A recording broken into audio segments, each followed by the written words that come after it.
Yeah. Hello. Once again, welcome in the history class. This is 12th class history. I'm Sumit Kumar Suryavanshi. In the last class, basically we are discussing chapter number 6. Also, in last class we discussed about the Sufism, Bhakti movement, and in Sufism we discussed that how Islamic community came with the connection of the Indian territory as well as the Indian people, and how Islamic tradition and ritual spread in the Indian territory.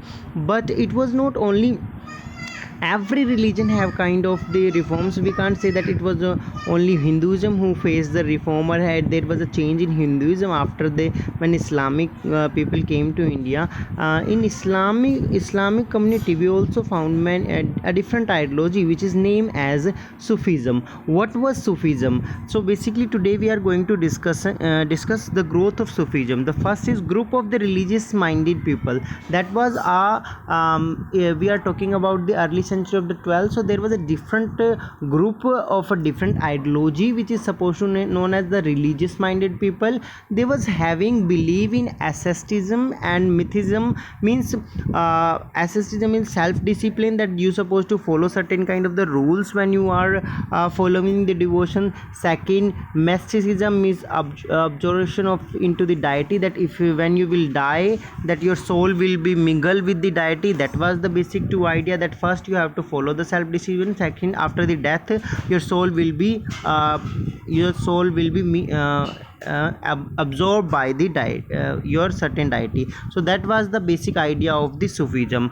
What is Sufism? Sufism is against the materialism and the political institution. Why? Like Islamic, you already read in the +1 that Islam was started by the Muhammad, but laterly it became a political authority also. That was the first religion who was conquering the territory and manage the administrative system according to the religion. So Sufism was against that materialism and the political institution. Sufism just want to follow the idea of the god. They believed in the worshipping the god, that is supposed to be Allah. I'm not saying that they was having a separate god in the Islamic community. Also they believed in the Allah. Also they believed in the Muhammad. They said that the teaching of the Muhammad is something else. See, teaching of the Muhammad never discuss about creating a territory or following the territory or making the institution. Critique of the dogmatic. What is dogmatic? Here there is certain kind of the word which you supposed to know. Dogmatic means principles and undeniable true, that they followed that certain kind of the principle. And undeniable true means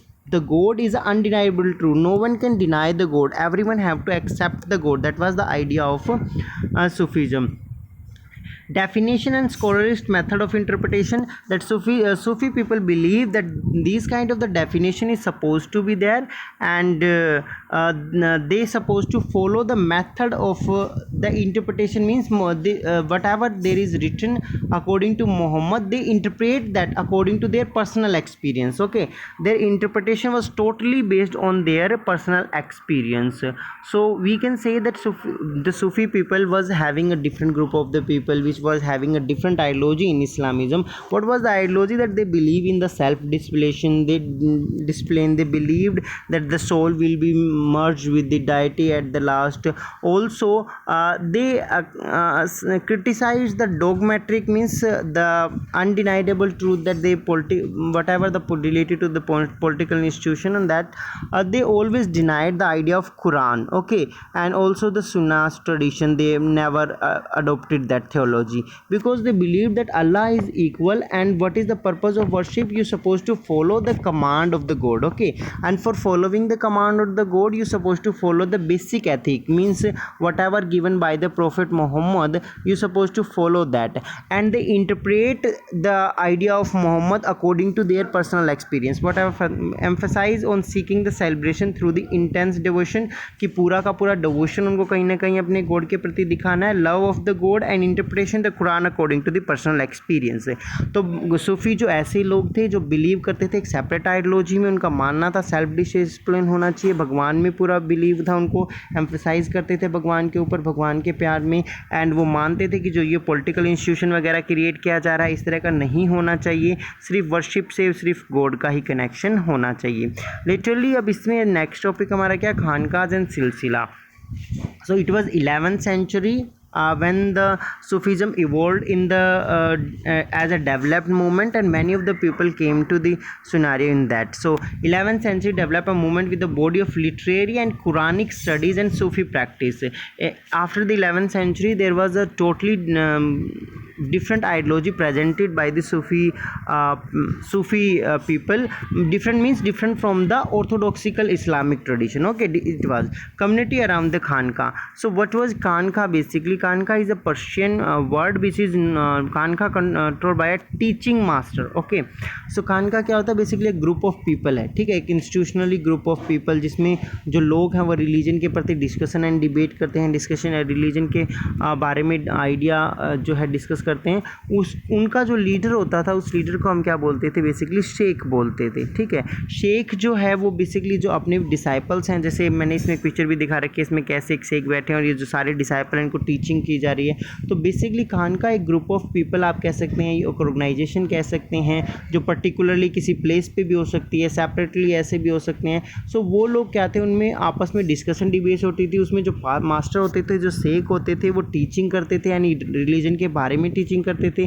और religion master known as शेख and पीर और Murshid and मुरीद. मुर्शीद और मुरीद कौन है? Basically disciple, यानी कि जो शिष्य हैं जिनको बेसिकली समझाया जाता था. लिटरली उन्हीं में से जो सबसे अच्छा होता था उसको क्या बनाया जाता था? सक्सेसर बनाया जाता. तो सक्सेसर को खलीफा बोला जाता है, ठीक है. वैसे तो खलीफा हमने खिलाफत में भी पढ़ा था, लेकिन वो सी वाला था, अगर आपको पता हो. ये हमारा खलीफा है जो कि रिलीजियस गुरु के नाम से बेसिकली हम मानते हैं. तो क्या है कि 11th सेंचुरी के अंदर ये मूवमेंट बहुत ज़्यादा स्प्रेड होने लगा. सूफीज़म की जो प्रैक्टिसेस हैं वो बहुत ज़्यादा स्प्रेड होने लगी. वो बहुत ज़्यादा जो कम्युनिटीज़ हैं उन्होंने खानकाज बनाने स्टार्ट कर दी थी. खानका में क्या होता था? एक मास्टर होता था, बहुत सारे डिसाइपल होते थे जो उसको फॉलो करते थे. मास्टर को शेख बोलते हैं एंड जो फॉलोवर्स उनको पीर या मुरीद बोलते हैं. बेसिकली उनका आइडिया क्या था? स्पिरिचुअल कंडक्शन इंटरेक्शन की ज़्यादा से ज़्यादा जितना भी हो, स्पिरिचुअल जो वैल्यू है, जो गॉड की, जो अल्लाह के प्रेयर की जो वैल्यूज़ हैं, जो वर्शिप के जो आइडियाज़ है, उसको ज़्यादा से ज़्यादा अमर्ज कराना उनका आइडिया था. सूफ़ी सिलसिला during the 12th century. 12th century के दौरान अगर हम देखें तो सूफ़ी खानका के साथ एक और चीज़ जुड़ी, दैट इज़ नोन एज सिलसिला. आपने बहुत बार सुना भी होगा कि सिलसिला चलता रहता है. So that is basically silsila mean something related to chain. So silsila literally mean chain signifying the continuous link between the master and disciple. That is a chain that one master will go, then second master will come, he will have different disciple. So that is a chain that after एक जो leader है उसके जाने के बाद दूसरा leader आ जाएगा, बहुत सारे डिसाइपल बनते जाएंगे. तो मास्टर भी चेंज होता रहता है, डिसाइपल भी चेंज होता रहता है, लेकिन टीचिंग जो है सूफीज़म की कहीं ना कहीं चलती रहती है. तो उस चीज़ को इसने किस चीज़ में डिनोट किया? सिलसिले के अंदर डिनोट किया है. Spiritual power and blessing was transmitted to the devotee. होता क्या था इस सिलसिले में कि जो मास्टर था वो अपनी जो भी स्पिरिचुअल पावर थी, जो ब्लेसिंग्स थी, वो अपनी डिवोटीज़ को क्या करता था? ट्रांसमिट करता था. अब जो भी सिलसिले को ज्वाइन करता था उसे क्या करना पड़ता था? Oath of allegiance. कि एलिगेंस की जो ओथ लेनी होती थी, एलिगेंस की स्पेलिंग रॉन्ग है. एलिगेंस की स्पेलिंग लिख लीजिए, इसमें ALLEGI होता है, ठीक है, GIANC. एलिगेंस की स्पेलिंग होनी चाहिए थी, रॉन्ग स्पेलिंग है. ओथ ऑफ एलिगेंस लेनी होती है. सेकंड जो है इसमें है, ये भी रॉन्ग लिख दिया मैंने, बोर लिख दिया. वोर आएगा, WORE. वोर का मतलब होता है पहनना. दिस सपोज टू वोर अ पैच्ड गारमेंट. पैच्ड गारमेंट मतलब जिसमें आपने देखा हो कपड़े पे कई बार ऐसे बॉक्स से दूसरा कपड़ा लगा होता है. वो बेसिकली होता है कपड़ा फट जाता है तो वहाँ पे हम दूसरा कपड़ा लगाते हैं उसको सेव करने के लिए. तो उस तरह का पैच्ड गारमेंट पहनना है, यानी कि कोई एलीट कपड़ा नहीं पहनना है. शेव द हेयर, अपने हेयर को काट लेने, तो उन्हें बेसिकली हम क्या बोलते थे? सिलसिला बोलते थे. तो बेसिकली क्या है, 11th सेंचुरी में जब सूफीज़म आइडिया फैलने लगा तो खानकाज बनने लगे. खानका में एक मास्टर होता था शेख, जिसके बहुत सारे पीर या मुरीद होते थे, और वो स्पिरिचुअल कंडक्ट और इंस्ट्रक्शन को आपस में डिस्कशन या डिबेट करते थे, शेयर करते थे.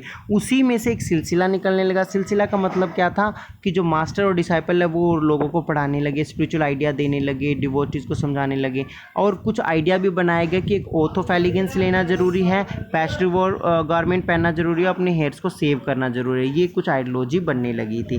इसी में एक और चीज़ आगे चल के कनेक्ट हुई, that is suppose to be known as dargah and pilgrimage. What is dargah? कि जब शेख जो था हमारा खानका का जो हेड था उसकी डेथ हो जाती थी तो उसके ऊपर एक टॉम बना दी जाती थी. That is basically Tom. Tom क्या होती थी? वो बेसिकली दरगाह के नाम से जानी गई. अब उसके मरने के बाद भी वहाँ पर जो उसके डिसाइपल होते थे वो वर्शिप करते थे उसको, और जो भी मतलब अपनी डिवोशन है उसको प्रेजेंट करते थे। Encourage the practice of pilgrimage, और कहीं ना कहीं से पिलग्रिमेज की जो प्रैक्टिस है वो इंक्रीज हुई कि लोग कानखा को विजिट करने लगे। आपने सुना भी होगा कि Akbar have visited the Nizamuddin Auliya's dargah many 3 times. So that is basically a pilgrimage की लोग जो है पिलग्रिमेज करने लगे, वहाँ पर विजिट करने लगे। डेथ एनिवर्सरी को जो है बेसिकली जो सेक है उसकी बहुत ज़्यादा सेलिब्रेट किया जाता था। Why, what was the purpose? Because जो डेथ एनिवर्सरी थी वो मैरिज या signifying union of the soul, कि जो उसकी जो सोल है उसका भगवान से, जो हमने स्टार्टिंग में बोला था कि वो बिलीव करते थे कि सोल का भगवान से मिलने का जो आइडियोलॉजी है, तो वो मानते थे कि जो डेथ हुआ है उस दिन उसकी सोल क्या अल्लाह से या गॉड से मिल चुकी है, तो इसलिए उस दिन को बहुत अच्छे से सेलिब्रेट किया जाता है और बहुत सारे लोग वहाँ पर आते हैं। ठीक है, इसके अलावा आउटसाइड द कानका क्या है कि सिर्फ ऐसा नहीं था कि सूफीज़म के अंदर ही जो विरोध चल रहा था, उसके अलावा कोई विरोध ही नहीं था। मेडिनिसिटी ऑब्जर्व द कैलिब्रिटी, बहुत सारे ऐसे अदर ग्रुप थे जो भी इस्लामिक ट्रेडिशन के खिलाफ थे। Ignore the ritual and observation extreme form of the asceticism, और वो भी जो एस्थेटिज्म है उसको फॉलो करते थे। उनको बेसिकली कलंदर के नाम से, मारदिश के नाम से, और मदारीज़ के नाम से, एंड मलंगाज के नाम से या हैदरीज़ के नाम से जाना गया। ठीक है, तो सूफीज़म के अलावा भी बहुत सारे ऐसे लोग थे जो अलग आइडियोलॉजी इस्लाम में प्रेजेंट कर रहे थे, जिन्हें सूफीज़म के अंडर भी कहा जा सकता है। एंड बट बेसिकली उन्हें बेसरिया कहा जाता था, क्योंकि सरिया क्या आपको पता है, लॉ है बेसिकली कुरान का, और कुरान का लॉ ना फॉलो करने के कारण उन्हें बेसरिया यानी कि कानून का पालन ना करने वाला बेसिकली बताया गया है। सो ये जो है हमारा चैप्टर यहाँ तक हो गया है। नेक्स्ट में हम the Chishtis in the subcontinent, जो कि बेसिकली एक सिलसिला था बहुत फेमस, कुछ सिलसिले आए सूफीज़म के अंदर, उनमें से सिर्फ चिश्ती के बारे में आपकी बुक में है, तो हम चिश्ती के बारे में नेक्स्ट में रीड आउट करेंगे। Have a look here till there, यहाँ तक रीड कर लीजिए। If have any problem feel free to call.